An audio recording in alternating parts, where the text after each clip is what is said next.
ଜ୍ୟୋତିଷ ଯାତ୍ରାର ଏହି ଗୁରୁତ୍ୱପୂର୍ଣ୍ଣ ପର୍ଯ୍ୟାୟକୁ ଆପଣମାନଙ୍କୁ ସ୍ୱାଗତ। ଆଜିର ଏହି ଭିଡିଓଟି କୌଣସି ସାଧାରଣ ଭବିଷ୍ୟବାଣୀଠାରୁ ବହୁତ ଅଧିକ। ଏହା ସମୟର ସେହି ଅମୂଲ୍ୟ ମୁହୂର୍ତ୍ତର ପରିଚୟ, ଯେତେବେଳେ ବ୍ରହ୍ମାଣ୍ଡ ଆପଣଙ୍କ ପାଇଁ ନିଜର ଦ୍ୱାର ଖୋଲିବାକୁ ଯାଉଛି। ଆମେ ସେହି ଅନନ୍ୟ ଖୁବଖବର ବିଷୟରେ କଥା ହେବୁ, ଯାହା ଆପଣଙ୍କ ଜୀବନକୁ ସମ୍ପୂର୍ଣ୍ଣ ବଦଳାଇ ଦେଇପାରେ, ଏବଂ ସେହି ଚମତ୍କାରୀ ସୁଯୋଗଗୁଡ଼ିକ ବିଷୟରେ ଯାହା ଆପଣଙ୍କ କୁଣ୍ଡଳୀର ବିଶେଷ ଯୋଗ କାରଣରୁ ଏବେ ଆପଣଙ୍କ ଅପେକ୍ଷାରେ ଅଛି। ଏହା କେବଳ ଏକ ଭିଡିଓ ନୁହେଁ, ଏହା ଆପଣଙ୍କ ସ୍ୱପ୍ନଗୁଡ଼ିକୁ ସାକାର କରିବାର ଏକ ନିମନ୍ତ୍ରଣ। ପ୍ରାୟତଃ ଆମେ ଜୀବନର ଧୂଳିରେ ଏତେ ହଜିଯାଉ ଯେ ଆକାଶରେ ଚମକୁଥିବା ତାରାଗୁଡ଼ିକୁ ଦେଖିବାକୁ ଭୁଲିଯାଉ। କିନ୍ତୁ ଆଜିର ଏହି ସନ୍ଦେଶ ଆପଣଙ୍କୁ ସେହି ନୂତନ ସକାଳ ଆଡ଼କୁ ନେଇଯିବା ପାଇଁ, ଯେଉଁଠାରେ ଆପଣଙ୍କ ପ୍ରତ୍ୟେକ ସମ୍ଭାବନା ଫୁଲ ଭଳି ଫୁଟିବାକୁ ପ୍ରସ୍ତୁତ ଅଛି।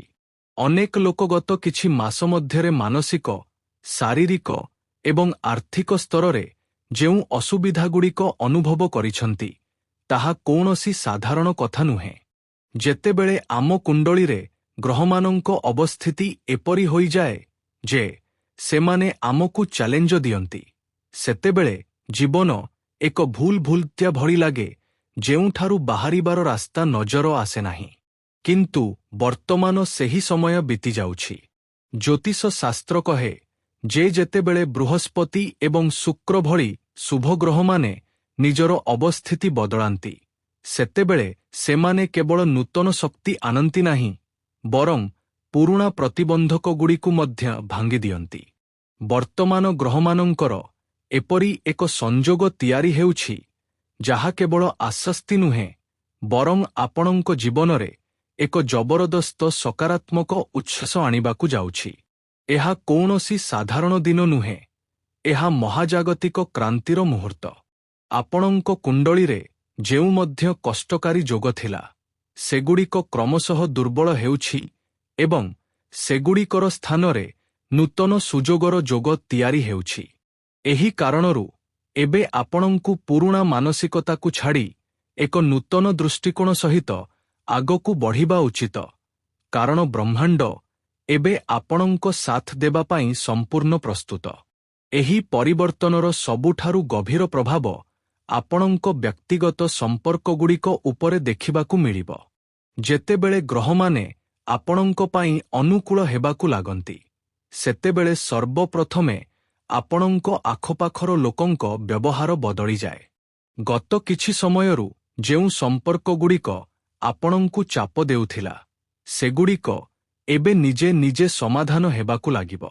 ଯେଉଁ ଲୋକଙ୍କ ସହିତ ଆପଣଙ୍କର ତିକ୍ତତା ଥିଲା, ସେମାନେ ଆପଣଙ୍କ ଆଡ଼କୁ ବଢ଼ିବାକୁ ଚେଷ୍ଟା କରିବେ।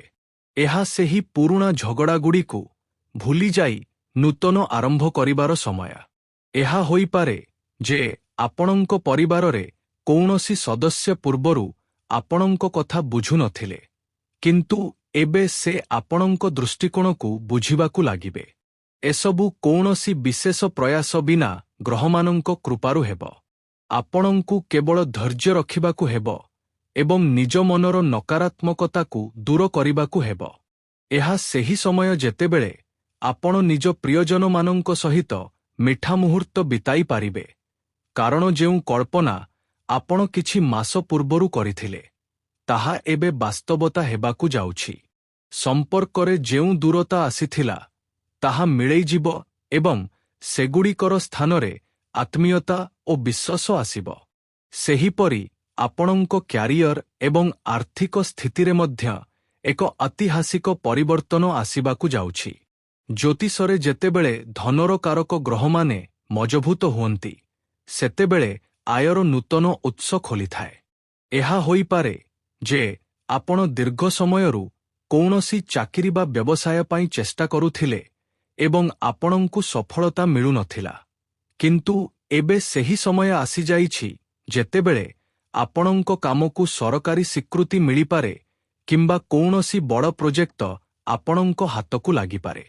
ଯେଉଁ ଟଙ୍କା ଆପଣଙ୍କୁ କାହାଠାରୁ ଧାର ଆଣିବାକୁ ପଡ଼ିଥିଲା, ସେଗୁଡ଼ିକ ଫେରିବାର ସମ୍ଭାବନା ତିଆରି ହେଉଛି।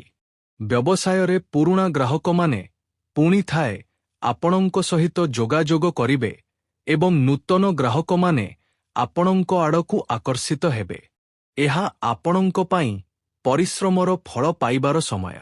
ଆପଣଙ୍କୁ କେବଳ ନିଜ ଯୋଜନାଗୁଡ଼ିକୁ ସ୍ପଷ୍ଟ କରିବାକୁ ହେବ ଏବଂ କୌଣସି ନୂତନ ସୁଯୋଗକୁ ହାତରୁ ଯିବାକୁ ଦେବାକୁ ହେବ ନାହିଁ। କାରଣ ଯେଉଁ ସୁଯୋଗଗୁଡ଼ିକ ଏବେ ସାମ୍ନାକୁ ଆସୁଛି, ସେଗୁଡ଼ିକ କେବଳ ଧନ ନୁହେଁ, ବରଂ ଆପଣଙ୍କ ସାମାଜିକ ପ୍ରତିଷ୍ଠାକୁ ମଧ୍ୟ ବଢ଼ାଇବାକୁ ଯାଉଛି। ଏହି ପରିବର୍ତ୍ତନଟି ଏମିତି ଯେପରି କୌଣସି ବନ୍ଦ କବାଟ ଖୋଲିଯାଇଛି ଏବଂ ଏହାର ପଛରେ ସୁନାର ପାହାଡ଼ ରହିଛି। ଶାରୀରିକ ଏବଂ ମାନସିକ ସ୍ୱାସ୍ଥ୍ୟର ଦୃଷ୍ଟିରୁ ମଧ୍ୟ ଏହି ସମୟ ଅତ୍ୟନ୍ତ ଗୁରୁତ୍ୱପୂର୍ଣ୍ଣ। ଯେତେବେଳେ ଆମେ କ୍ରମାଗତ ସଂଘର୍ଷ କରୁ, ସେତେବେଳେ ଆମ ଶରୀର ଏବଂ ମନ ଥକିଯାଏ। କିନ୍ତୁ ଏବେ ଏପରି ଏକ ଯୋଗ ତିଆରି ହେଉଛି ଯାହା ଆପଣଙ୍କୁ କେବଳ ଶକ୍ତି ଦେବ ନାହିଁ, ବରଂ ଆପଣଙ୍କ ଭିତରେ ଏକ ନୂତନ ଜୀବନ ଶକ୍ତିର ସଞ୍ଚାର ମଧ୍ୟ କରିବ। ପୁରୁଣା ରୋଗଗୁଡ଼ିକ କ୍ରମଶଃ କମ ହେବାକୁ ଲାଗିବ। ଯେଉଁ ଅନିଦ୍ରା ବା ମାନସିକ ଚାପ ଆପଣଙ୍କୁ ପୀଡ଼ିତ କରୁଥିଲା, ତାହା ଏବେ ନିଜର ପ୍ରଭାବ ହରାଇବାକୁ ଲାଗିବ। ଆପଣ ପୂର୍ବ ଅପେକ୍ଷା ଅଧିକ ଶକ୍ତିଶାଳୀ, ଆତ୍ମବିଶ୍ୱାସୀ ଏବଂ ସକାରାତ୍ମକ ଅନୁଭବ କରିବେ। ଏସବୁ ସମ୍ଭବ କାରଣ ଯେତେବେଳେ ଆପଣଙ୍କ ମନ ଶାନ୍ତ ଥାଏ ଏବଂ ଆପଣ ସକାରାତ୍ମକ ଚିନ୍ତା କରନ୍ତି, ସେତେବେଳେ ଆପଣଙ୍କ ଭିତରର ଉପଚାରାତ୍ମକ ଶକ୍ତି ଜାଗ୍ରତ ହୋଇଯାଏ।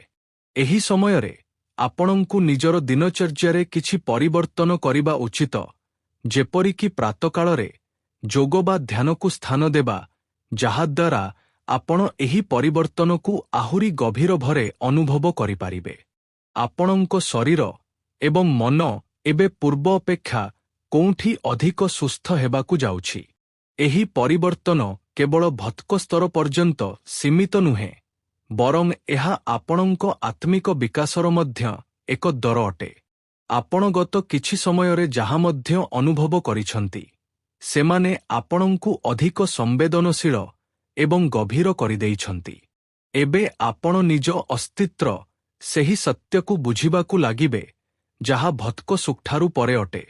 ଆପଣ ଅନୁଭବ କରିବେ ଯେ ଆପଣ କୌଣସି ଉଚ୍ଚ ଶକ୍ତିର ଅଂଶ ଅଟନ୍ତି ଏବଂ ବ୍ରହ୍ମାଣ୍ଡ ଆପଣଙ୍କ ପ୍ରତ୍ୟେକ କଥା ଶୁଣୁଛି।